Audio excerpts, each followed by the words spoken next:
Salut tout le monde, salut tout, on se retrouve pour le résumé complet du chapitre 1108 de One Piece. On va aller directement à l'essentiel, donc like, partage et abonne-toi si tu aimes One Piece, c'est parti. Donc chapitre 1108, le monde répondez s'il vous plaît. Donc un message de Vegapunk adressé au monde entier, on en parlera juste après. Donc le chapitre en fait va commencer là où le précédent s'est terminé, c'est-à-dire qu'on a Van Augur et Devon qui justement ne font pas confiance à Caribou. En soi c'est logique, hein. Déjà ils sont très méfiants de base, donc forcément t'as un gars un peu chelou qui vient dire ouais je suis fan de Teach et tout, ça paraît un petit peu suspect. Donc en fait voilà, Caribou dit qu'il a des informations précieuses, effectivement il en a sur les armes antiques et tout, et il explique que si jamais du coup il l'emmène à Teach, il dira tout ce qu'il sait, sauf qu'on ne voit pas en fait si Caribou du coup est bien monté avec Devon et Augur, et s'il a bien quitté l'île avec eux. Dans ce chapitre là on ne le voit pas, donc voilà, on aura sûrement la surprise plus tard. Je pense que oui, je pense qu'ils vont accepter. Maintenant c'est vrai que ça serait assez ouf que finalement non ils aient pas accepté, ils l'aient tué, mais bon j'y crois pas trop.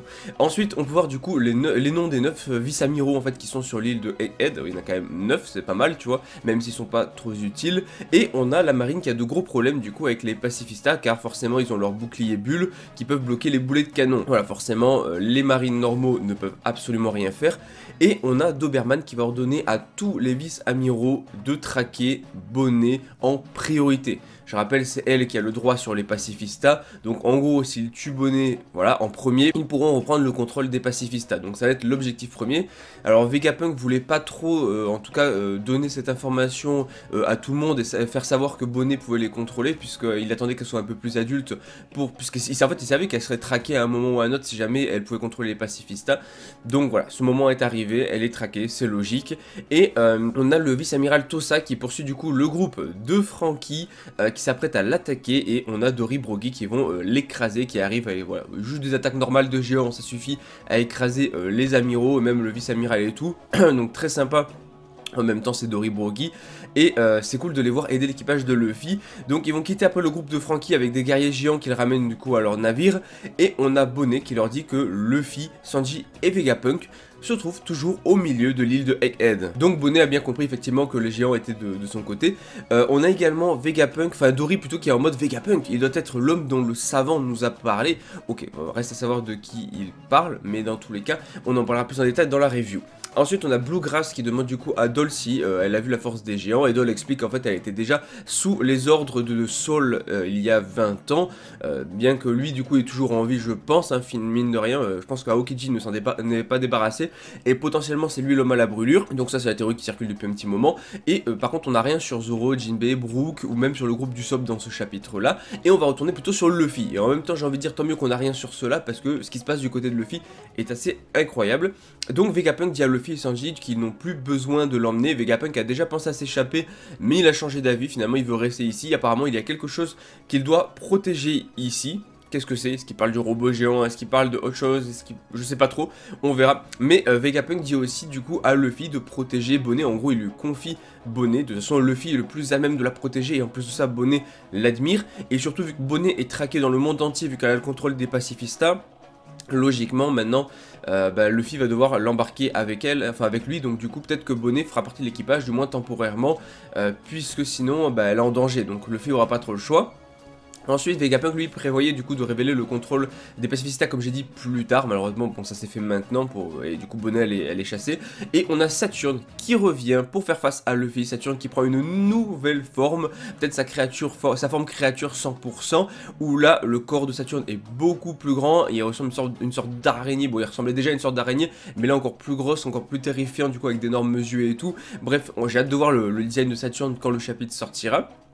Et il va attaquer Luffy et Sanji avec des fouets empoisonnés qui vont ressembler à des sortes de tentacules, et on a Luffy qui les évite tout en plaisantant. Bon, encore une fois, un petit peu un flop de la part de Saturne, qui a attaqué Luffy, qui a esquivé assez facilement, et en plus qui en rigole. Bon, après le fait qu'il en rigole, en soi, c'est assez propre au Gear 5.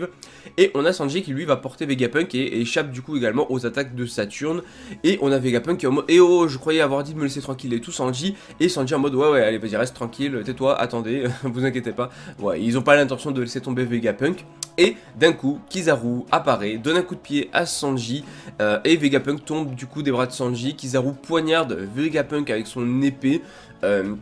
Pauvre Vegapunk qui prend assez cher finalement, il s'était déjà fait transpercer par Saturne au dernier chapitre et il s'est refait transpercer par Kizaru. Vraiment en vrai s'il est encore en vie après une attaque du Gorosei et d'un amiral, c'est une dinguerie parce que normalement il a un fruit du démon qui lui permet seulement d'avoir des connaissances, mais niveau résistance physique il a une résistance lambda. Il devrait plus être en vie Vegapunk, vraiment. À mon avis il va mourir avant la fin de l'arc. Hein. Donc Luffy voit ce qui se passe et il dit à Sanji du coup de porter Vegapunk et de s'enfuir et Luffy se transforme en géant et cette fois il semble beaucoup plus sérieux, ce qui fait plaisir aussi d'avoir un petit peu ce contraste entre un Luffy sérieux et pas sérieux. Et dans une double page épique, on verra sûrement quand le chapitre sortira du coup, on a Luffy qui va attraper la tête de Saturne avec sa main gauche et le corps de Kizaru avec sa main droite en même temps. Juste ça, j'ai trop envie de voir la scène parce que imaginez Luffy qui chope Saturne comme ça et Kizaru comme ça, qui chope un membre du Gorosei et un amiral en même temps. Ça c'est juste énorme. Et on a donc du coup en fait Kizaru qui va tousser du sang pendant que Luffy l'attrape. Donc à mon avis je pense que Luffy quand il l'attrape il doit bien serrer tu vois. Et Luffy sourit, donc il re-sourit de nouveau. Il est en mode il n'y a pas moyen, je vais pas vous laisser faire et tout. Et Kizaru comme d'hab il a juste 3 petits points en fait. Il parle pas trop, il est un peu silencieux. Voilà Kizaru comme d'habitude. Et Sanji et Vegapunk sont maintenant loin de la bataille. Ils ont réussi à partir.